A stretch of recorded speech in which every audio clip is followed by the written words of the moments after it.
आप लोग को कल धार्मिक स्वतंत्रता का अधिकार बता दिया गया था।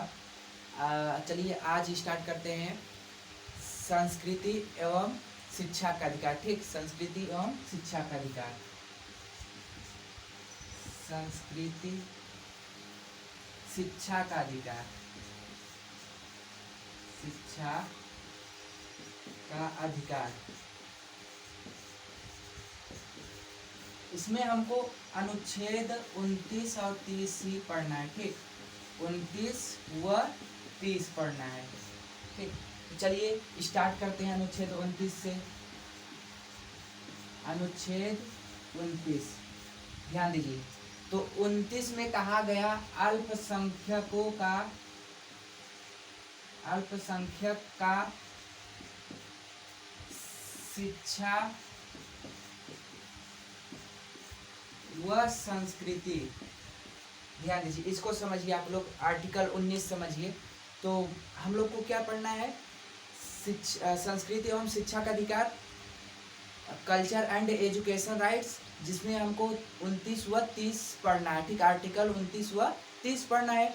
तो 29 में कहा गया अल्पसंख्यकों को शिक्षा एवं संस्कृति का अधिकार है। शिक्षा एवं संस्कृति का अधिकार है। देखिए, अल्पसंख्यक क्या होते हैं? अच्छा आप लोग बताइए, अल्पसंख्यक धर्म के आधार पे होता है या जात के आधार पर? किसके आधार पे होता है? किसके आधार पर? धर्म के आधार पर होता है। ठीक, तो अल्पसंख्यक धर्म के आधार पर होता है। देखिए, जैसे अभी पूर्वोत्तर राज्यों में देखा जाए तो हिंदू धर्म की है, हिंदू धर्म बहुत कम लोग हैं पूर्वोत्तर राज्य में। और अपने इधर उत्तर भारत में देखा जाए तो यहाँ पर हिंदू धर्म की अधिकता है, यहाँ पे ज़्यादा लोग हैं। और अगर उत्तर भारत में देखा जाए जैसे जैन, पारसी, बौद्ध, इन सब का क्या है? ये अल्पसंख्यक है। उत्तर भारत में ये सब अल्पसंख्यक है। देखिए, अल्पसंख्यक की बात की जाती है तो मुस्लिम लोग सबसे आगे आ जाते हैं। मुस्लिम लोग सबसे आगे आ जाते हैं, लेकिन उन लोग को समझना चाहिए कि वो लोग सबसे बड़े अल्पसंख्यक हैं। मुस्लिम लोग जो हैं सबसे बड़े अल्पसंख्यक हैं। ठीक, तो अल्पसंख्यक धर्म के आधार पर होता है। जैसे उत्तर भारत में जैन, पारसी, बौद्ध धर्म की कमी है, यहाँ पे कम लोग रहते हैं, यानी धर्म के लोग कम हैं, तो वहाँ पे तो उत्तर भारत में लोग क्या कहलाएंगे? अल्पसंख्यक कहलाएंगे। ठीक, तो मुस्लिम लोग भी कम है, लेकिन सबसे बड़े अल्पसंख्यक कौन है? मुस्लिम लोग हैं। ठीक, तो इन लोगों को क्या कहा गया? शिक्षा एवं संस्कृति का अधिकार है। ठीक, तो इन लोग अगर शिक्षा ग्रहण करना चाहते हैं तो शिक्षा ग्रहण कर सकते हैं, किसी भी संस्थान में जाकर शिक्षा को ग्रहण कर सकते हैं, इनको कोई नहीं रोक सकता है। ठीक, देखिए जैसे अभी बाय द वे यहाँ पे इस कोचिंग में कोई मान के चलिए पारसी धर्म का आ गया पढ़ने के लिए, तो उसको हमको पढ़ाना पड़ेगा, उसको हमको पढ़ाना पड़ेगा, हम उसको रोक नहीं सकते हैं। ठीक, अभी जैसे बौद्ध धर्म का आ गया, अब बौद्ध धर्म की कुछ भाई उनकी संस्कृति होती है, तो वो जो धर्म का यूनिफॉर्म होता है ऐसे लगाए रहते हैं ना, पहने रहते हैं। अगर पहन के आ गया तो हमको भले ही पहन के आए, लेकिन हम उसको निकाल नहीं सकते हैं, हमको उसको पढ़ाना ही पड़ेगा। ठीक, किसी भी शिक्षा संस्थान में चला जाए, अपने वेशभूषा में, जैसे जो धार्मिक जो वेशभूषा होता है उस वेशभूषा में अगर जाता है तो फिर वहाँ उसको शिक्षा ग्रहण करने के लिए जाता है तो उसको कोई निकाल नहीं सकता। ठीक, शिक्षा से उसको बाध्य नहीं किया जा सकता, उसको शिक्षा देना ही पड़ेगा। सपोज दैट जैसे कि किसी शिक्षण संस्थान में कोई मुस्लिम लड़का ये तो अपना धार्मिक रूप से जो टोपी होता है उसको पहन के चला जाए, तो वहाँ क्या निकाल दिया जाएगा? नहीं निकाला जाएगा, उसको वहाँ शिक्षा देना ही पड़ेगा। अब देखिए इसी में क्या होता है, जो मुस्लिम महिलाएं होती हैं वो लोग बुर्खा पहनती हैं, बुर्खा। तो जो विद्यार्थी होते हैं वो लोग भी पहन के जाते हैं, तो क्या उसको जो बुर्खा पहन के जाते हैं पढ़ने के लिए, क्या उसको मना किया जा सकता है या उसको बुर्खा हटाने के लिए कहा जा सकता है? नहीं। देखिए क्यों? क्योंकि भैया वो उसके संस्कृति का हिस्सा है, उसके संस्कृति का हिस्सा है। जो बुर्खा पहनते हैं या टोपी पहनते हैं वो उसके संस्कृति का हिस्सा है, हम उसको मना नहीं कर सकते, उसको हमको शिक्षा देना ही पड़ेगा। ठीक, और जैसे मान के चलिए जैसे कोई पंडित का लड़का आगे त्रिफला टीका लगा के, चंदन लगा के, यहाँ यहाँ हर जगह लगा के, और इतना बड़ा सा चुरकी बांध के, मोट अजगर जैसा बांध के आ गया, तो क्या उसको रोका जा सकता है? शिक्षण संस्थान में नहीं रोका जा सकता, उसको शिक्षा देना ही पड़ेगा। को कुछ भी हो जाए उसको शिक्षा देना ही पड़ेगा। ठीक, और जैसे मान के चलिए श्वेतांबर आ गया, श्वेत वस्त्र धारण करके आ गया, तो श्वेत वस्त्र धारण करके आ गया भाई, उसको भी शिक्षा देना पड़ेगा। दिगंबर आ गया, जो दिगंबर यानी जो वस्त्र नहीं पहनते, निर्वस्त्र आते हैं, उघारे चल आया, तो उसको भी शिक्षा देना पड़ेगा। लेकिन फिलहाल देखिए, वो जब आता है पढ़ने के लिए तो भाई उसको तो शिक्षा श्योर है देना ही पड़ेगा, कोई शिक्षण संस्थान हो उसको शिक्षा देना ही पड़ेगा। लेकिन जब वो आएगा तो उसको मतलब थोड़ा सा अजीब सा फीलिंग होगा कि सब लोग कैसे हैं, हम कैसे हैं, तो उसका थोड़ा सा मतलब अजीब सा फीलिंग होता है। मान के चलिए जैसे कोई जो है कि जैसे कि बौद्ध धर्म का लड़का आया पढ़ने के लिए, तो बौद्ध धर्म जो शिक्षा मिली थी पाली भाषा मिली थी, अगर वह पाली भाषा सीखना चाहता है तो उसके लिए हमको अलग टीचर की व्यवस्था करना पड़ेगा। पाली भाषा जो पढ़ाते हैं टीचर, उसका व्यवस्था करना पड़ेगा। मान के चलिए कोई मुस्लिम लड़का आया, उसको उर्दू पढ़ना है, पूरा उर्दू पढ़ना बेहतरीन तरीके से, तो उसके लिए भी जैसे उर्दू मान के चलिए इस संस्थान में कोई नहीं पढ़ाता है किसी संस्थान में, तो अगर लड़का आया, मुस्लिम लड़का आया, बोला भाई हमको उर्दू पढ़ना है, उर्दू का शिक्षा ग्रहण करना है, तो उस संस्थान में उर्दू के अध्यापक को लाना पड़ेगा, उसके लिए व्यवस्था करना पड़ेगा, अलग से व्यवस्था करना पड़ेगा, उसको उर्दू की शिक्षा देना ही पड़ेगा। ठीक। और देखिए जो जैसे कि जब दिगंबर आया था पढ़ने के लिए, जो निर्वस्त्र रहते हैं व्यक्ति, तो उसको भी शिक्षा देने से आप रोक नहीं सकते हो, क्यों भैया, उसका संस्कृति है, उनका कल्चर है, ये देखिए, तो उनके संस्कृति का अधिकार है, ये उनका संस्कृति है, उघार रहना यानी निर्वस्त्र रहना उनकी संस्कृति है, तो क्या उनके संस्कृति को रोक सकते हैं? नहीं रोक सकते हैं। तो शिक्षा तो देना ही पड़ेगा, शिक्षा देना ही पड़ेगा, शिक्षा किसी भी हालत में देना ही पड़ेगा। हाँ, उसके लिए आपको अलग व्यवस्था करना पड़ेगा, जो निर्वस्त्र है उसके लिए आपको अलग से व्यवस्था करना पड़ेगा, लेकिन शिक्षा से आप उसको रोक नहीं सकते हैं। यह किसके लिए कहा जा रहा है? अल्पसंख्यकों के लिए कहा जा रहा है। किसके लिए? अल्पसंख्यकों के लिए। सिर्फ यह अल्पसंख्यकों के लिए ही फॉलो होता है और अदरवाइज अन्य लोगों के लिए नहीं होता है। ठीक। अब देखिए, जैसे अब कोई व्यक्ति आ गया या कोई बालक आ गया पढ़ने के लिए, मान के चलिए दिगंबर ही आ गया, उघारे आ गया पढ़ने के लिए, तो जब देखेगा, अपने आप को देखेगा कि मैं मतलब अजीब सा, मतलब कोई वस्त्र नहीं पहना, बाकी यहाँ पे बैठे सब लोग वस्त्र को धारण किए हैं, तो उसको थोड़ा सा बैकवर्ड ही फील होगा, अजीब सा फील होगा, तो कहेगा नहीं, हमको शायद यहाँ नहीं पढ़ना चाहिए। तो जब वो नहीं पढ़ेगा तो वो अपना अलग संस्थान खोल सकता है। ठीक। तो अनुच्छेद 30 में कहा गया, अनुच्छेद 30 में देखिए, जैसे किसी भी बच्चे को या किसी को भी अगर पढ़ने में संकोच हो रहा है, ठीक, पढ़ने में संकोचा रहा है, भैया हम यहाँ पे मतलब थोड़ा सा अजीब हमें लग रहा है, मान के चलिए देखिए, जो मुस्लिम लोग होते हैं ना, मुस्लिम भाई होते हैं जो लोग, तो वो लोग जब पढ़ते हैं ना तो अजीब, मतलब उन लोग का पढ़ने का थोड़ा सा तरीका अलग है। ऐसे पढ़ते हैं, अली बली ते में क्या, ऐसे ऐसे करके पढ़ते हैं ना, तो मतलब थोड़ा सा झूमते भी रहते हैं, ऐसे ऐसे हिलते भी रहते हैं और पढ़ते भी रहते हैं, तो वो तेजी तेजी से बोल बोल कर पढ़ते हैं। जो मुस्लिम भाई होते हैं वो लोग, आप लोग जानते होंगे, इसमें कोई मुस्लिम भाई है? आप हैं, आप जानते होंगे ना, मतलब कि थोड़ा सा ऐसे जब बैठते हैं पढ़ने के लिए ऐसे ऐसे झूम झूम के पढ़ते हैं, नहीं पढ़ते हैं?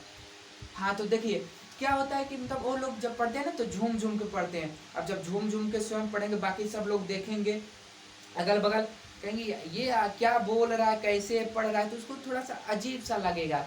तो जो मुस्लिम लड़का है उसको भी लगे भैया हम तेज तेज चिल्ला रहे हैं, बाकी सब लोग बैठ कर आराम से पढ़ रहे हैं, तो अगर उसको लगता है कि हम यहाँ पे शायद हमको अच्छा नहीं लग रहा है, तो अपना विद्यालय स्वयं खोल सकता है। ठीक, अपना विद्यालय खोल सकता है। ठीक। तो अनुच्छेद 30 में कहा गया अपनी संस्था खोल सकता है। ठीक, खोल सकता है, यानी अपना नया एक विद्यालय बना सकता है, अपना नया विद्यालय बना सकता है। तो मुस्लिम लोग में देखिए क्या होता है, मदरसा वो लोग बनाते हैं, जब वो मतलब जैसे विद्यालय में जाते हैं तो उनको लगता है कि यहाँ पे हमें थोड़ा अजीब सा लग रहा है, हम यहाँ पे संकोचा रहे हैं, नहीं पढ़ पा रहे हैं, तो वो लोग क्या करते हैं, मदरसा में जाते हैं। अपना मदरसा मुस्लिम लोग स्वयं मतलब विद्यालय उनका होता है। और हाँ, जो अलग सा विद्यालय बनता है जैसे मदरसा ये सब, तो अल्पसंख्यकों का जो विद्यालय बनता है तो उस पर सरकार पैसा भी देती है। लेकिन हाँ, विद्यालय जो बनना चाहिए उसका भी एक नियम होता है, भाई कितना वहाँ पे गार्डन होना चाहिए, गेट कितना बड़ा होना चाहिए, कितने छप्पर होने चाहिए, कितने दर मतलब कि कितने कमरे होने चाहिए, जो प्रिंसिपल का ऑफिस है कितना बाई कितने होना चाहिए। तो आप लोग जैसे कि कभी विद्यालय जो बनता है ना, आप लोग जानते होंगे, तो जब विद्यालय बनने लगता है उसका एक फाइल आता है, कितना मोटी सरिया उसमें लगना चाहिए, कितने मोटी का ये जो ढलैया होता है वो कितना मोटा होना चाहिए, कितना दूर तक कितना बड़ा गेट होना चाहिए, मैदान कितना होना चाहिए, यानी फील्ड कितना बड़ा होना चाहिए, कितने कमरे होने चाहिए, कितने बाई कितने का कमरा होना चाहिए, खिड़की होना चाहिए, इस सारे के सारे नियम दिया रहता है। ठीक, तो अगर यह इस नियम को फॉलो करते हुए यदि विद्यालय अलग अल्पसंख्यक जो लोग होते हैं, अल्पसंख्यक अगर विद्यालय बनाते हैं तो उनको मान्यता मिल जाती है और सरकार उनको स्वयं अपनी तरफ से पैसा देती है। अब ऐसा नहीं कि भैया एक मढ़ी बना लो, छप्पर डाल लो और वहाँ पे स्वयं बन जाओ, क्या बन जाओ, प्रिंसिपल बन जाओ, पत्नी को डिप्टी प्रिंसिपल, लड़का अध्यापक हो गया। अब उसमें 4-5 ठो संस्कृत का किताब रख लीजिए या उर्दू का किताब रख लीजिए, पढ़ाइए। अब कहिए सरकार पैसा देगा, 2 पड़ाका मार के भगा देगा, तो ऐसे जाओ पढ़ाओ, स्वयं पढ़ाओ, अपने ही पैसा से पढ़ाओ, ऐसा नहीं होता। ठीक, तो भाई विद्यालय के लिए एक अलग सा रूल होता है, एक अलग नियम होता है कि विद्यालय कितना बाई कितना का होना चाहिए, कैसा होना चाहिए। ठीक, तो अगर ऐसा नियम को फॉलो किया जाए, अगर नियम को फॉलो किया जाता है तो उसमें सरकार भी पैसा देती है और उसमें क्या होता है, मान्यता भी मिल जाता है। फिर ऐसा भी ना हो कि देखिए जैसे कि अगर जैसे पास में ही विद्यालय फिर बगल फिर से विद्यालय बने, तो फिर इसमें भी मतलब कि बाउंडेशन रहता है कि साथ साथ में मतलब सब विद्यालय ही बना दे कमाने के लिए। तो फिलहाल ऐसा भी नहीं, लेकिन देखिए कई जगहों पे ऐसा होता है लेकिन उसको सरकार मान्यता नहीं देती है, और तो मतलब सरकार उसको पैसा भी नहीं देता है। बगल मतलब यहाँ विद्यालय चल रहा है तो अगला वाला भी विद्यालय खोल लिया, अपना नया विद्यालय खोले, यहाँ पे फिर अगला वाला विद्यालय नया खोल लिया।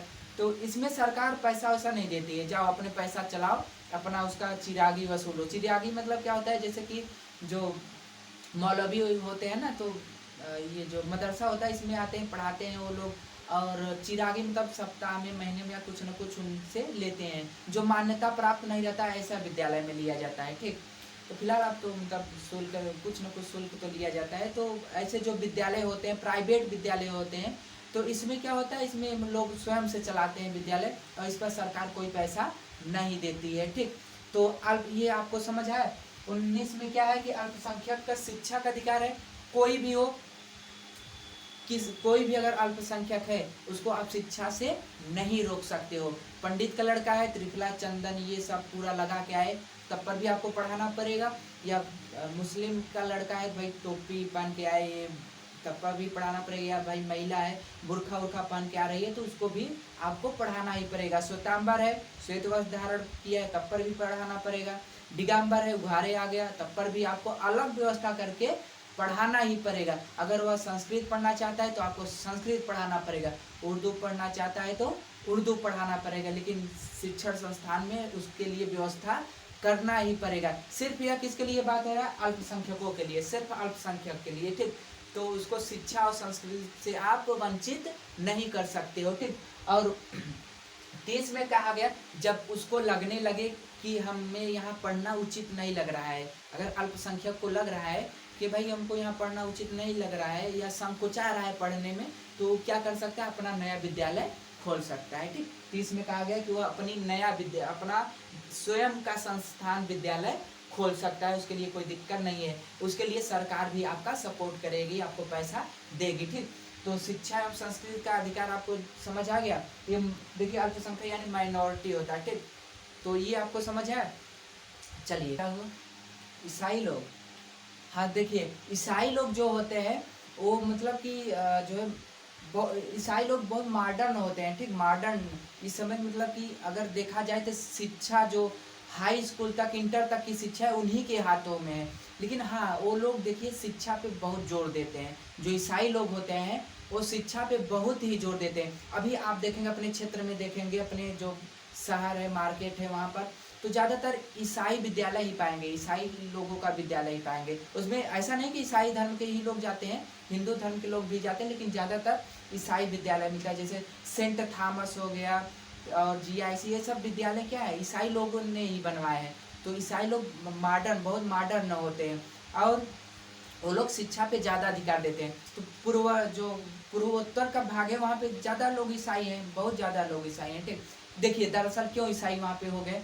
देखिए हिंदू में क्या हुआ, हिंदू में जो निम्न जात के लोग हैं, यानी जो हिंदू धर्म के लोग हैं, वो अगर किसी ब्राह्मण के घर पानी पी रहे हैं या जा रहे हैं तो भाई नीचे बैठो, खाट पे नहीं बैठो, नीचे बैठो, चारपाई मत बैठो, कुर्सी मत बैठो, नीचे बैठो। और वहाँ पे जा रहे हैं तो वहाँ पे ईसाई धर्म वाला का आ जाओ मेरे धर्म में आ जाओ, इस पर बढ़िया से टेबल पे लगा के टाई वाई लगा के बढ़िया से बैठ कर एक चम्मच लो, दूसरा चम्मच चाकू चम्मच लेके खाओ, बका दे एकदम अच्छे से खाओ। तो लोग देखे भैया अरे ये तो बहुत बेहतरीन धर्म है, अच्छा बहुत बढ़िया है, टेबल पे बैठो, टाई वाई बका दे लगा के, और ये वैसे चाकू लो, चम्मच लो, काट काट के खाओ, बका दे एकदम अच्छे सम्मान के साथ एकदम। तो इसीलिए क्या हुआ, जो पूर्वोत्तर का क्षेत्र था, पूर्वोत्तर, वहाँ पे सब लोग क्या हो गए, हिंदूज क्या हो गए, ईसाई हो गए। तो देखिए ईसाई लोग मॉडर्न होते हैं भाई, वास्तव में देखा जाए तो जो हाई स्कूल इंटर तक की शिक्षा है ना, उन्हीं के हाथों में।